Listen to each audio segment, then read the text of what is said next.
All right, hey guys, this is our first live stream. We are going to try to do some things through YouTube and through some live streaming and some discussion online here that we haven't been able to do for a couple of weeks with all this coronavirus stuff going on. So if you're watching, whether you're tuned in right now and you're watching this live or you're videoing this and watching it later, we're glad you're with us. Looking forward to doing this, hopefully not doing it out of necessity for the next couple of weeks. Hopefully we get back to normal and we're able to get back to school and work and all those things. But if you guys like this format, if you like being able to get online and see some of these videos, this is something that we'll do after this. There's no sense in getting all this stuff set up and then just dropping it whenever we head back to school or go into the summer. So glad you guys are with us. Glad you guys are hopefully going to be sharing in the discussion. So we got the computer up here so we can see when you guys comment. So when we start our discussion here, if you have anything to say, anything to add, if you have a Bible verse you want to add, if you have a comment, please post that down below. It goes without saying, if you want to get notifications on this, make sure you subscribe to the youth ministry channel here. And hit the little notification button so that you'll start getting notifications somewhere down below us here. But a couple of things I wanted to update you guys on because we haven't seen each other for a while, and you guys know I always do announcements right up front. So a couple of things that I wanted to bring to your attention. First off, up on our handy dandy screen here behind us, we are still planning on having spring advance. Right now, it's moved to April 17th through the 19th, and that is hopefully far enough out that all of this stuff will kind of be past us. And if it's not, then we'll have to postpone it again, and at that point, it'll be so close to the summer that we'll start planning summer events, and we won't even worry about spring advance. So lots of prayers, Lord willing. We're going to do spring advance the weekend of April 17th, 18th, and 19th, and it's still at Camp to Know Him, and so we'll plan on doing that. Beyond that, no plans have been made or canceled regarding things like summer kickoff, work camp, Impact. I just got an email from Impact a couple days ago that said they're still planning on having Impact right now. And as it gets closer to time, they'll decide whether or not we're able to do that. So all of those things right now are normal and going on as planned. But with spring advance, we're going to kind of have to wait and see. We got the date pushed back and we still got the space available, but it just depends on if people get sicker, what the government says, and we want to try to abide by all those things. So hopefully all you guys are safe and healthy out there, and we're going to try to stay safe and healthy here, too. I know we're not 6 feet apart like we're supposed to be. Has somebody already said something? Yeah, of course she has. But to our knowledge, we're all healthy, and we've been spending the last week or two together getting some of this stuff together, and we're not symptomatic yet. So if we are, this will become quarantine, and we will live stream via quarantine, coughing and hacking from here. So, other than that, we're going to get right into our discussion. Before we had to split up and be confined to our homes, we were talking about having some discussion groups about toxic people and what that looks like and how to handle that. The week after, we started getting into a discussion about things like stress, anxiety, with a hope that we're going to start leading towards a discussion on depression. And so we talked about stress a couple weeks ago, and the next step in that discussion is a discussion on anxiety before we really dive deeper into some discussions about depression. And so we're wanting to have these discussions. And when I say we, not just me, but some of these guys here, some of the leaders, other leaders in the youth group, we sat down and talked about what do we want to do? What do we want to talk about? What are some issues that are really important and pressing right now? And the big ones that came up were stress, anxiety, and depression. And so we're going to start down that road. And we talked about stress already, but we want to start talking about anxiety. And we're going to do that tonight. And so My goal for this, and I think these guys too, is for us to just have a discussion about it. And so everybody's going to take a different part of that. We're going to kind of discuss it together. We're going to discuss it with you guys online and share some Bible verses with you, give you some things hopefully that you can use now, because now is under our current situation is there's a lot of stress, there's a lot of anxiety, and so I think from my perspective, having an opportunity to talk about this in an environment that is really stressful and can make people very anxious and worry a lot of people is probably just God's timing on having these discussions and having them now. And so having said that, I'm going to let these guys start off our discussion, and then we'll take some of your comments, and then we'll wrap up with a prayer here in a little bit, and we'll see you guys next week after that. So take it away, man. All right. So anxiety. What is anxiety? Like, what makes you anxious? Like, for me, personally, like, thinking about the future and mostly this coronavirus stuff and what will happen in the future makes me kind of anxious. But, like, what about you guys? I'll say, like, just life in general. Like, you never know what's gonna happen. Like, any minute, anybody could, like, somebody that you care about could just die, like, right now. Yeah. And you just get a phone call, you just don't know how to react to it. Like, it's just stuff that happens in the daily, that happens, like, every day. In a way. For me, I feel like I'm the same way as Tyro. Like, I'm anxious about, like, what's, like, the future, just in general, or I'm just anxious about, like, what am I going to do next, or just, like, now, like, the coronavirus, as he said, like, I don't know, like, some stuff like that will, like, cause, like, me in general just to become anxious about just in general. I don't know. But, yeah. Well, I know with a lot of that stuff we talked about, when we talked about stress, we talked about how stress was and anxiety were different in that regard, and we mentioned, I remember you guys mentioning things that stressed you out that were different than these things about anxiety. So, like, things that stressed you out were things like a test that was coming up at the end of the week, or with some of this stuff going on now with coronavirus, things that stress you out may be, okay, how am I gonna, I'm stuck in the house all day, or I'm not around my friends like I was. My routine is disturbed. But anxiety, the stuff you're talking about, goes a little beyond just like this feeling of like something's not right. That anxiety of, and I think along with what we talked about with stress, it's all those things that are out of our control. And these things, the things you're mentioning now, are way bigger than just, I'm struggling with this test. I'm worried about this grade. I'm worried about seeing my friends. I had an argument with somebody. I think it's interesting that when we start talking about anxiety, y'all's answers are it's kind of ramped up a notch, right? All right. How is anxiety different than stress?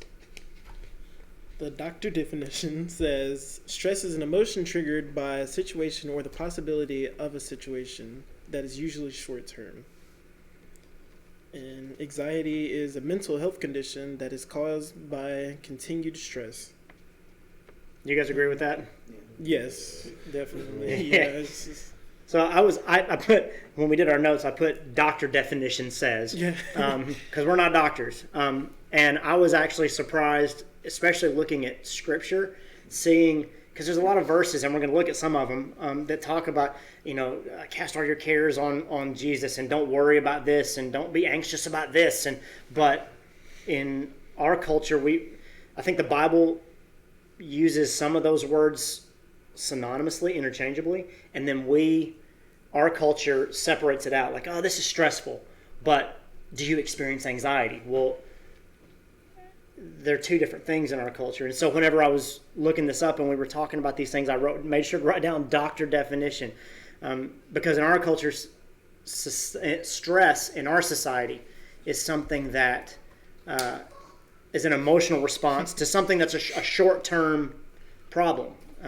But then anxiety, the way it described it, was a mental health condition, something that is a product of continual stress, not just that I have this one little flare up of something that happens and then it goes away, but I have continued stress that won't go away.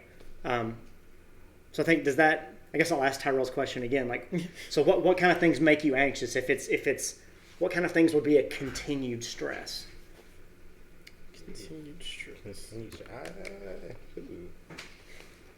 What would I say? Something that's like a continued stress. Something that I continually stress about is, I don't know, just like doing, I don't know, you can continually stress about it, but like, I don't know, like doing good in like life, or like preparing yourself to quote unquote be out in the real world is something that you'll like continually stress until you're actually out there. Or like, I don't know, like, So you're saying like stressing about the things that you haven't done yet until you actually get in them and do them is, well, what's going to happen next? How do I do this? I don't know how to do this, right? And you'll continually stress until you actually get put in the situation. Until it happens, yeah. But, I don't know. Sure. Kind of the same thing, cause like everybody's like, have your eyes been opened that you're finna be an adult, you're finna be on your own, you're not gonna be having to rely on your parents, or you're not gonna be living with your parents. You know, it's like something that you kind of like. Well, I have to keep thinking about, cause like it's like in like a month or two away. It's coming. I'm finna be in college. I'm finna just high key be on my own, doing my own thing. Wait. Kind of same thing. Right. I think and definitely us, you know, and I say quarantined, this level of lockdown and social distancing and all these things, and turning on the TV and hearing, you know, the disease is in China. Well, now it's in Italy. Well, now it's on cruise ships. Well, now it's in Washington D.C. or now it's in Seattle, and now it's in Los Angeles, and it gets bigger and bigger and bigger. And we worry about it, we stress, but then it is on our doorstep, and then it's in our community, and now we're having to do all these different things. And I'm sure there's a lot of people out there, I don't know about you guys, the thought has occurred to me a few times, when does this end? Right? Yeah. When does this end? How does it end? And that can be not just stressful, but a continued stress that worries people. And I think we wrote down a focused tension that demands attention. And we talked about stress. And if you guys were here a couple of weeks ago when we talked about stress, stress was something that we talked about, how we worry about things that may or may not happen. But anxiety becomes a stress that is focused, and that it demands your attention, that it doesn't go away. It's not something just, well, I can forget about that. I can go to bed and it won't be there tomorrow until I think about it again. No, it affects the way I sleep. It affects whether I eat, or whether all those kind of things. And so it's a focused tension that demands attention. And so we'll move on to our next section there. Okay, so why is anxiety a problem? Well, we have it. It takes away our focus and it occupies our mind. Like Rodney said, you can't really think of anything but what you're anxious about. Honestly,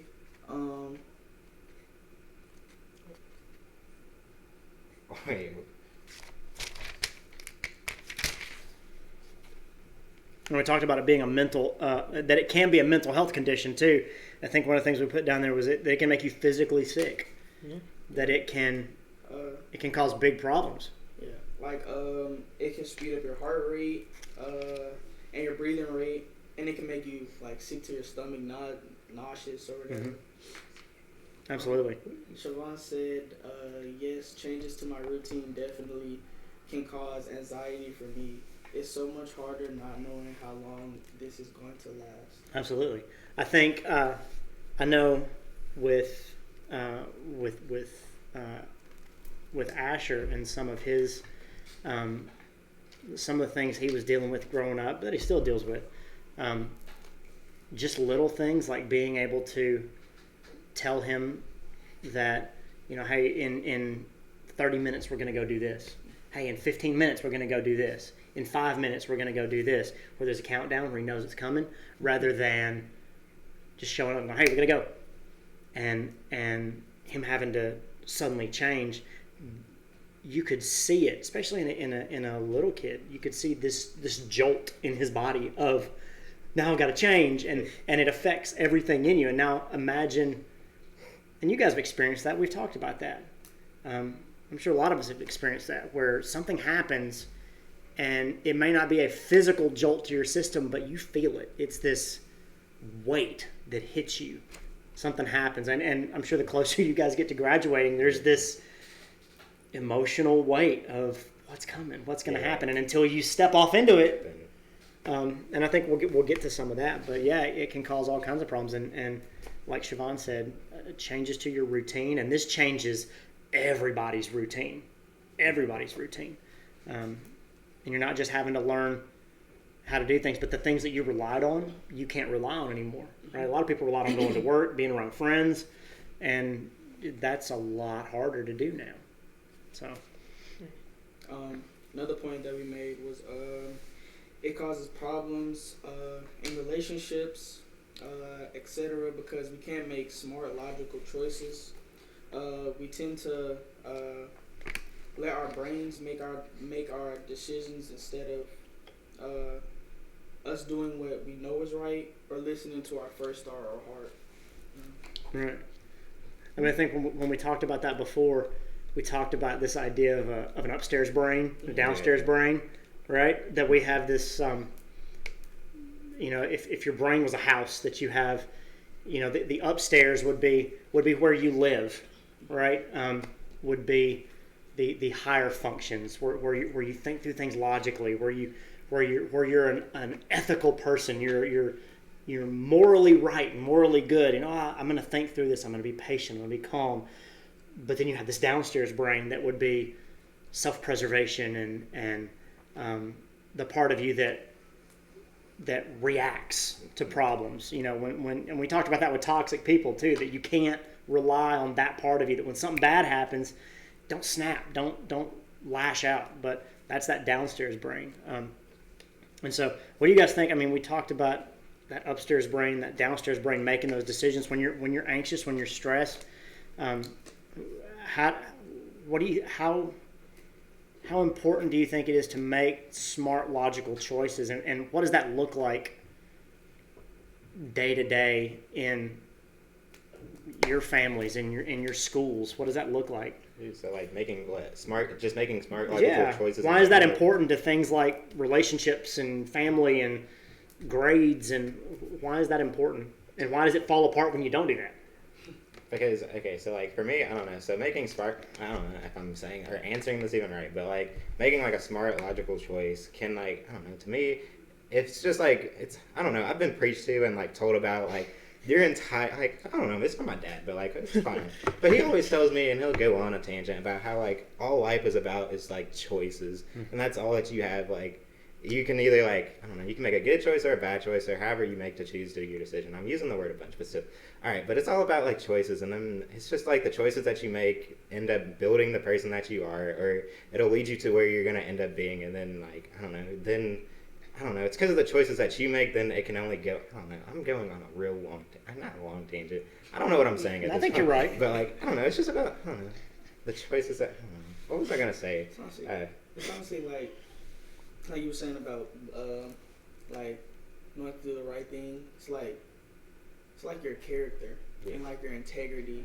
And like when you get in certain situations, it like really brings out like who you really are. Like, if that makes sense. I guess. Sure. I think you hit on something good there, that and what you were saying too about choices is when making good choices, I don't think it just affects who you are, but I think it creates who you are. Mm-hmm. It defines who you are. It makes you who you are. Even though we try to say we're not defined by our choices, or that we shouldn't be held hostage by them, that's in the past, that we shouldn't be defined by our past, that we can make new choices. The situations we get ourselves into because of our choices, end up defining us, right? You right down to the little things.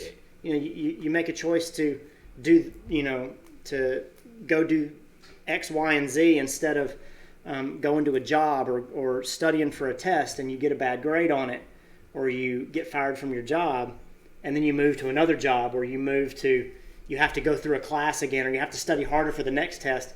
Those things can compound, they can build, which creates stress, right? And prolonged stress creates anxiety. So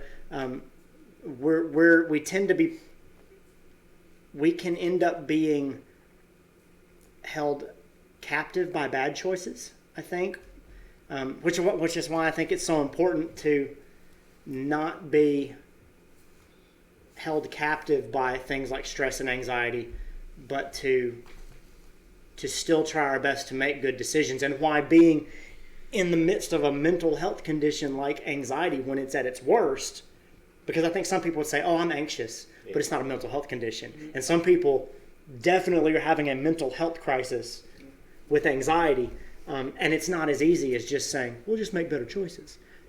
But it's easy to see how better choices make changes in your lifestyle that can affect your behavior. And so that's a very, very easy thing to say, but a very, very hard thing to do.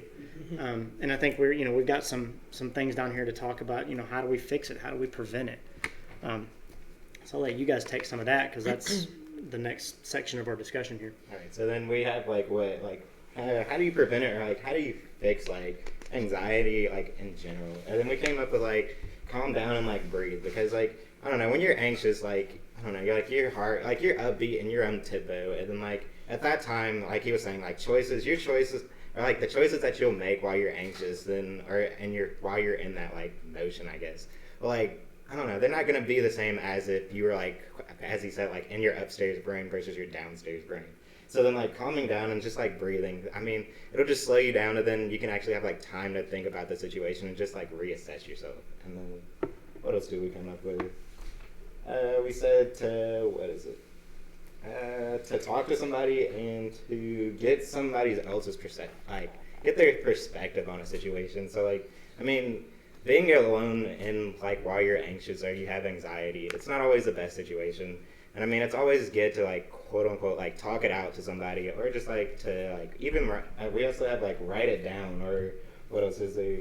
Just to get professional help, or just get help in general, because doing something that anxiety that you don't know how to deal with alone is not gonna help you at all at any point, because you can't do it yourself. So you actually need somebody, I guess, to lean on. But I don't know.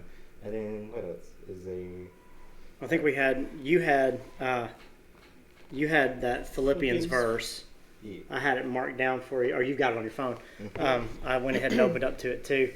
Philippians 4 verses 6 through 7. You've got that right there. Yeah. It says, do not be anxious about anything, but in every situation, by a prayer and petition with thanksgiving, present your requests to God, and the peace of God, which transcends all understanding, will guard your hearts and minds in Christ. And then, yeah, so I mean, I guess even I don't know, to me it's saying that you can't be anxious in every situation, but if you are, just pray about it, because I mean, you can't do it, or you can, I don't know if you could actually get through anxiety alone, but for it to be beneficial and you to learn through that situation and what to deal with, you probably still need somebody there. And then prayer, I mean, you can talk to God about any of your problems or what's making you anxious, and then an answer will eventually be revealed to you. So, I think getting it out. Yeah. I think a lot of times, even with stress, we talked about how you sit on it and it just festers. It gets worse, and things are worse in your mind and in your heart than they ever are usually out here. And getting them out, and I think that's the heart of this verse. I don't think it's just saying, because I think some people read this, especially if they have a really tough time, and they just read this verse and they go, oh, well, just don't be anxious about anything. It's just that easy to just kind of slough it off. And it's not. It's not at all. And we talked about that things are tough, and they're hard for a reason, and it's not just oh, just wake up tomorrow and it's okay. But being able to have something to start with, so those things just calm down, take a breath, in the situation. We're just talking about helping each other through the situation, through the moment, to be able to get to the next moment.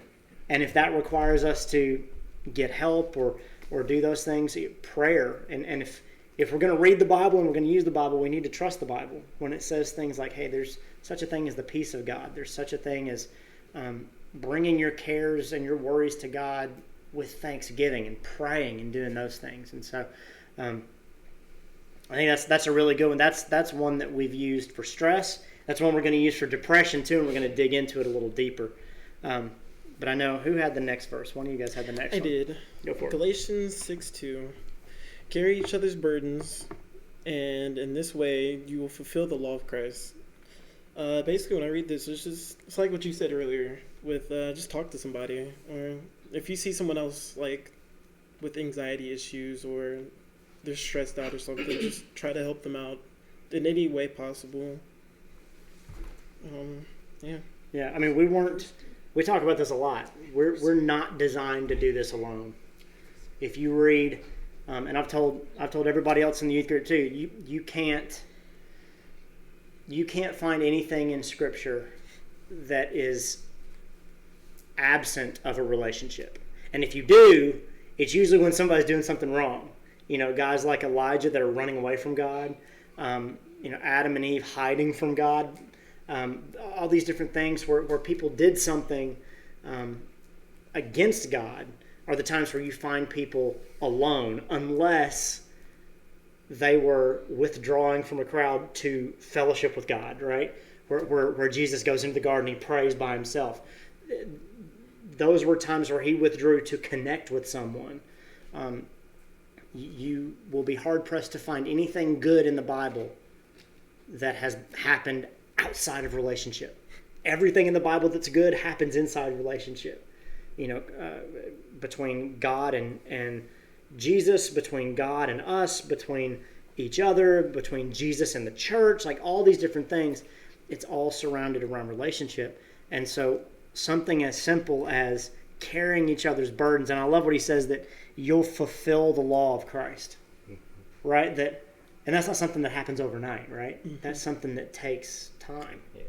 And so if we carry each other's burdens, we're going to make it through it. Mm-hmm. I think that's probably a really good message for now, too. I mean, I didn't even mean to kind of get off on that, but you see a lot of that right now. People carrying each other's burdens, was it Zion Williams paying for all of the a lot of the guys in the NBA are paying for the work staff at their different stadiums. I saw an email from Harbor Freight today that said that all of their masks and all of their things they're donating to hospitals. And there's a lot of TV shows that are hospital TV shows that are donating all of their masks and things from their TV show because they're pretending. And you got real people out here that need them, and so they're carrying each other's burdens now, doing those things. You see people doing that. I think for me, the question I ask when I see that, other than just going, oh, that's so awesome, is asking, why can't we do that more often? And I think that's why, and getting off on a tangent here, I think that's why people look at Christians sometimes and go, this is what you should be doing all the time. Like, we should be doing that all the time. And sometimes we don't. And so if with things like this, with things like anxiety, stress, depression, if we can remember verses like this, carry each other's burdens, help each other out, that we're not supposed to go through this alone, it's gonna help out a whole lot, right? Mm-hmm. You had the last one there, I think. Okay. Casting all your anxieties on him because he cares for you. Be sober-minded, be watchful. Your adversary, the devil, prowls around like a roaring lion, seeking someone to devour. What this means to me is basically just like you were saying earlier, like don't let like you being anxious or you're stressed like just sit in and build up because it'll get worse and worse. Mm-hmm. But basically just give it just like you were saying, let it go. And when he said your adversary, the devil, prowls around like a roaring lion seeking someone to devour. Basically, he's like the devil is basically just waiting for something bad to happen for him to to grasp on and like just take you away from like seeing the true thing, Sure. seeing the right thing to do, or God in this instance, you know. Sure. I like and some of the points that you pointed out are in that verse where he said, "Be sober-minded." You know, the little things that we do when something bad happens. I think there's a time sometimes to react quickly when there's danger, when there's things like that. But if it's a decision, sometimes it doesn't need to be made quickly. You can be calm. You can take a breath. You can pray about it. Talk with somebody else about it. Make sure that you're making a good decision. Because, and I love that, and I'm glad that when we were discussing it, I'm glad that you guys hit on this verse and said, well, we should use that one. Because it doesn't just say that, oh, anxiety is something that just happens in your head, and anxiety is something that that'll go away, but that it is something that is natural, it happens, and there's an opportunity for Satan to, like you said, to grab hold. There's an opportunity for Satan to take that when you're not sober-minded and pull you away from seeing God clearly, pull you away from people who can help you carry your burdens. That's, I think, since we're not mental health professionals, that's probably the most we can do is keep our focus on Christ as much as we can and be there for each other when we can't do it and guide each other towards people that can really help us, and not just toss somebody towards a psychologist or a psychiatrist and go, oh, I can't help you. But to say, look, I'll go with you. I'll be there with you. I'm going to do this with you. I'm not just going to ditch you because I can't understand it. But like, we can do those things. We can pray. We can be there. Right now, we can pray. We can, deliver communion to people and put them in baggies on the front door. Like, we can't go in our sunrisers' houses, but if they can't get out to get those things, we can deliver them and leave them on their doorstep. Like, that's a little thing that makes people feel like they're still apart in an environment where we're having to be secluded, right? I'm worried, like you said, that I think there's an opportunity for Satan to really grab a hold of people, especially when we're allowed to gather back together as a family. Are there people that won't come back because I just got used to not going? Or I'm hoping that there's an opportunity, especially with this stuff, and to maybe reach other people that I never thought about going to church, but look at all these things online now where it'll come to me. And I hope we don't stop doing that. And I hope you guys find ways to reach out to people. If you're not dealing with anxiety, it doesn't make you an expert on it, but it gives you an opportunity where Satan's not using that to pull you away from God. He may be pulling you away in other ways, but this isn't one of them. So find ways to be a thankful presence in someone's life. Find the ways to be a peacemaker. Find ways to be prayerful with people, to be someone who can help carry those burdens.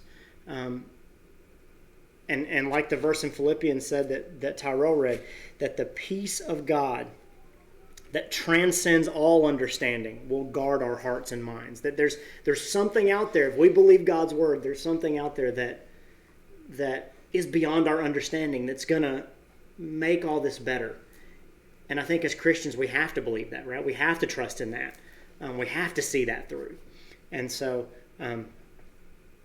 especially now, if there's lots of things that you guys can do at home. I know people in our neighborhood, as people are going on walks in, just as families or their kids are taking walks down the sidewalk, there's people that have taken sidewalk chalk and drawn things.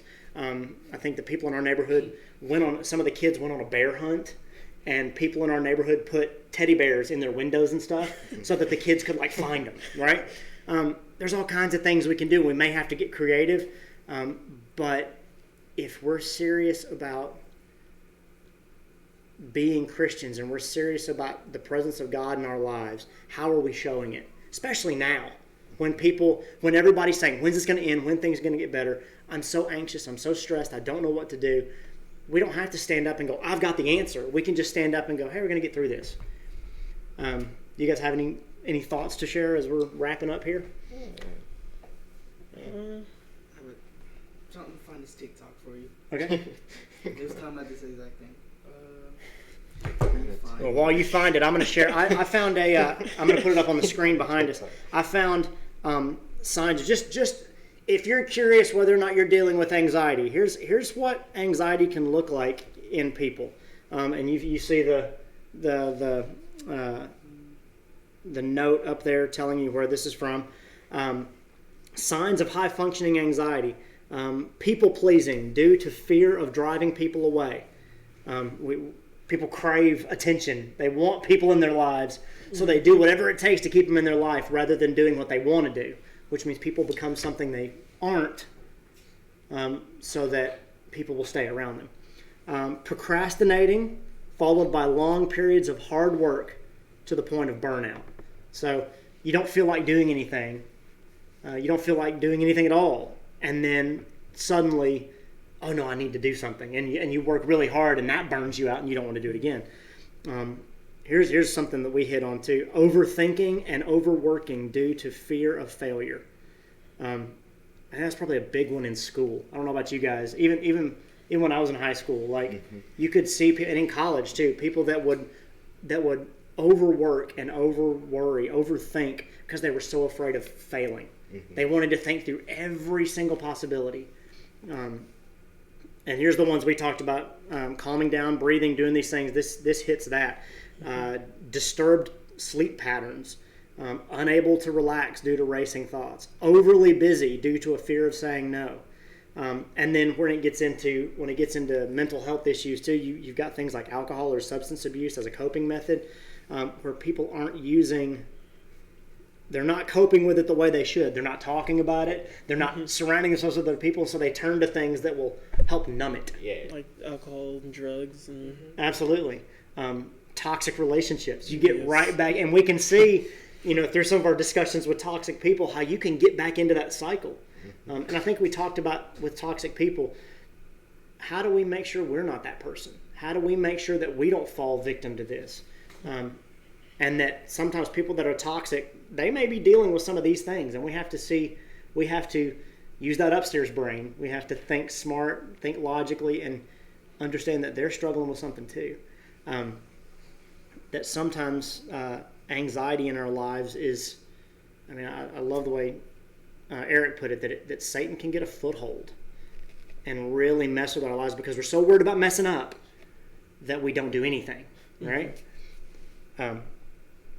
So I saw that actually come across my Instagram timeline the other day, and I was like, I need to share that tonight. So did you find it? That's right. Anything you guys want to add about anything we've talked about? You guys are good? Okay. Well, next week, we're going to be back here next week, 7 o'clock, Wednesday night. We're going to be talking about depression, and we're probably going to spend a couple of weeks on that. If you have any comments for that, go ahead and put them in the comments on this video. We'll check the comments of this video throughout the week, and we'll shape our discussion based on that. We will look back at some of those comments and share some of them in our live stream next week. And then we'll start what I hope is a really serious discussion on depression, because I know when you guys brought it up, we talked about it not being something that we just say, oh, depression, and here's a Bible verse, and people are really dealing with it, and being able to identify, hey, have I gone past just something I stress about? Have I shot past anxiety and gone right into actual depression, where not that it's too late, but that things can spiral out of control in a way that we can't help each other, that we really, really need medical help, or it gets really bad in ways that we can't handle. And so and I think now is probably more so than ever a really good time to have those discussions. And so if you guys have any comments for us, please put them down below on our YouTube channel here. Please subscribe to it, like the video, do all those things that you do on YouTube. to follow us. Share this stuff. Subscribe, If you follow our Central Instagram, the youth group Instagram is @CentralYouth, and that's where we post a lot of these things. So you know when we're going to be streaming again. But like I said, next week, 7 o'clock, Wednesday night, we're going to be right back here doing this again. Don't forget, Sunday, Central is doing our assembly, doing our live stream with just Alan preaching and a couple other folks helping out. And so tune in for that, whether you're with your families or whether you have a small group, a very small group of people doing that. If you haven't gotten communion supplies, I'm going to do a little bit of an announcement here for the office. If you haven't gotten communion supplies, they got in a whole bunch of those little individual communion things with the wafer and the drink, like all in one. And you can come up to the office and get those, or you can actually send a message, and one of us will actually deliver it to your house and put it on your doorstep. So call the church office. You can do that. But tune in Sunday morning at about 10 for our live stream with our main assembly, and then be back here next Wednesday night. Thank you guys. Michael Rom, you can't see Michael Rom, but he's sitting behind the camera here, making sure that all of this stuff happens and goes well. And so we really appreciate you guys. I got a thumb in there. You got a thumb in there. We're thankful for everybody that's helped out with this, and we're looking forward to doing it again. And look forward to seeing you guys next week. So thanks a lot, and we'll see you next week.